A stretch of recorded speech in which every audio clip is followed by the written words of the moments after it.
वह अच्छा हुआ, जो हो रहा है वह अच्छा हो रहा है, जो होगा वह भी अच्छा ही होगा।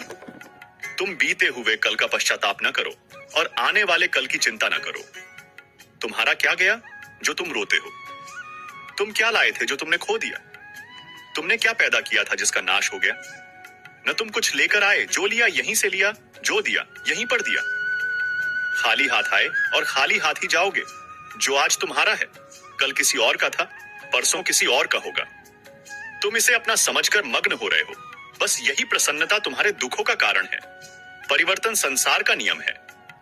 जिसे तुम मृत्यु समझते हो वही तो नए जीवन की शुरुआत है।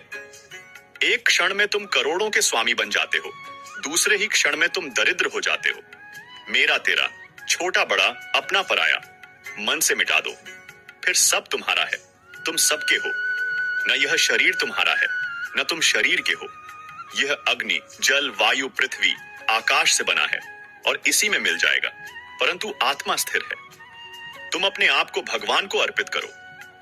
भगवान को अर्पित करने का तात्पर्य यह है, तुम अपने अपने अहम को त्याग दो और निष्काम कर्म करो। यही सबसे उत्तम सहारा है। जो इसके सहारे को जानता है वह भय, चिंता, शोक से सर्वदा मुक्त है। जो कुछ भी तू करता है उसे भगवान को अर्पण करता चल। ऐसा करने से सदा जीवन मुक्त का आनंद अनुभव करेगा। भगवत गीता के एक श्लोक में भगवान श्री कृष्ण ने मानव शरीर की तुलना एक कपड़े के टुकड़े से की है। मतलब मनुष्य शरीर एक ऐसा कपड़ा है जिसे आत्मा अपने हर जन्म में बदलती रहती है। इसका मतलब मनुष्य का शरीर आत्मा के लिए एक अस्थायी वस्त्र की तरह है जिसे उसे अपने हर जन्म में बदलना पड़ता है। गीता का यह उपदेश हमें यह सिखाता है कि हमें मनुष्य की आत्मा से प्यार करना चाहिए। उनकी पहचान उनकी आत्मा से करनी चाहिए।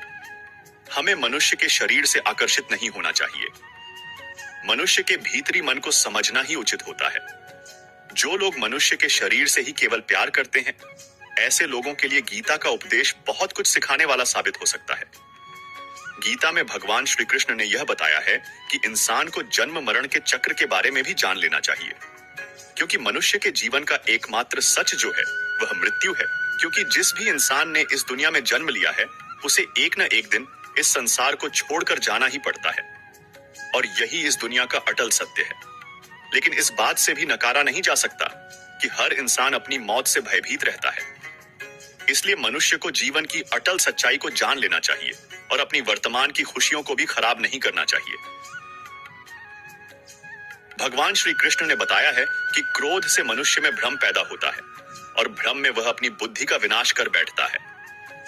क्रोध में जब मनुष्य की बुद्धि काम नहीं करती है तब मनुष्य की तर्क वितर्क करने की क्षमता नष्ट हो जाती है और व्यक्ति का वही नाश हो जाता है। इसी तरह हर एक व्यक्ति को अपने गुस्से पर काबू करना सीखना चाहिए। मनुष्य गुस्से में कई बार ऐसा काम कर देता है जिससे उसको बाद में जाकर हानि का सामना करना पड़ता है। वही अगर मनुष्य अपने क्रोध पर काबू नहीं कर पाए तब वह कोई गलत कदम उठा बैठता है।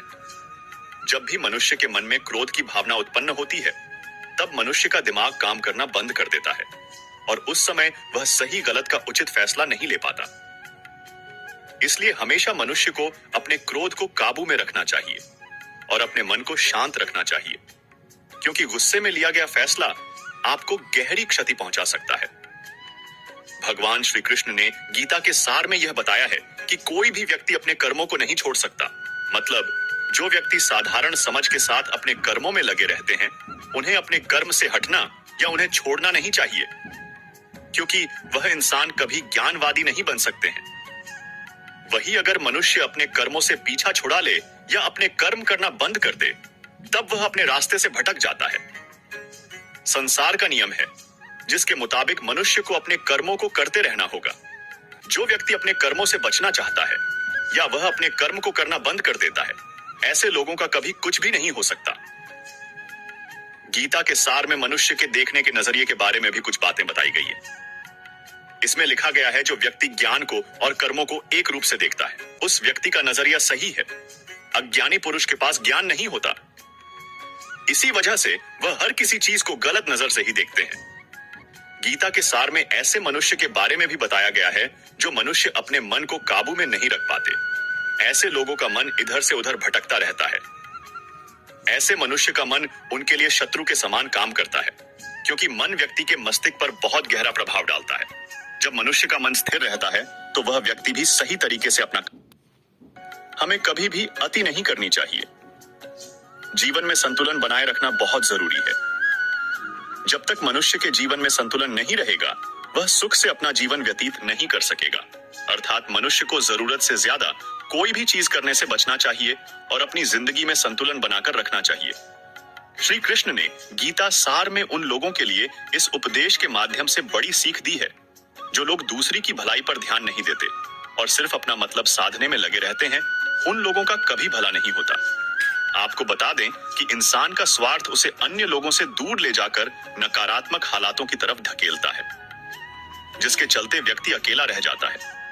वहीं गीता में यह भी कहा गया है कि स्वार्थ शीशे में फैली धूल की तरह है, जिसकी वजह से व्यक्ति अपना प्रतिबिंब ही नहीं देख पाता। और में भगवान श्री कृष्ण ने बताया है कि मनुष्य अगर सच्चे मन से भगवान की पूजा आराधना करते हैं, अपना पूरा ध्यान सच्चे मन से भगवान की ओर लगाते हैं, तो उन लोगों को अवश्य ही सिद्धि की प्राप्ति होती है। ऐसा भी बताया जाता है कि जो मनुष्य अपने शरीर के सभी इंद्रियों पर काबू पा लेता है और सुख दुख सभी परिस्थितियों में समान भाव से रहता है और संसार के सभी प्राणियों के हित में लगा रहता है, ऐसे मनुष्य पर ईश्वर की कृपा हमेशा बनी रहती है।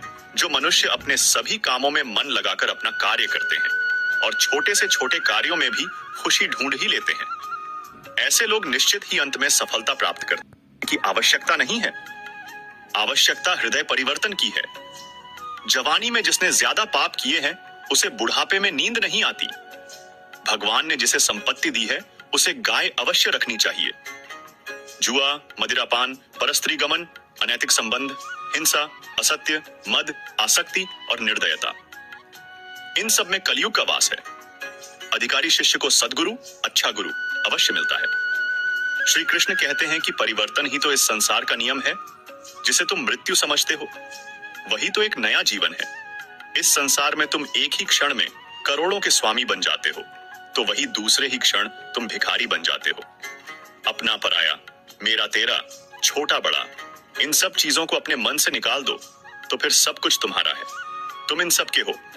यह शरीर भी तुम्हारा नहीं है और न ही तुम इस शरीर इन सब के हो।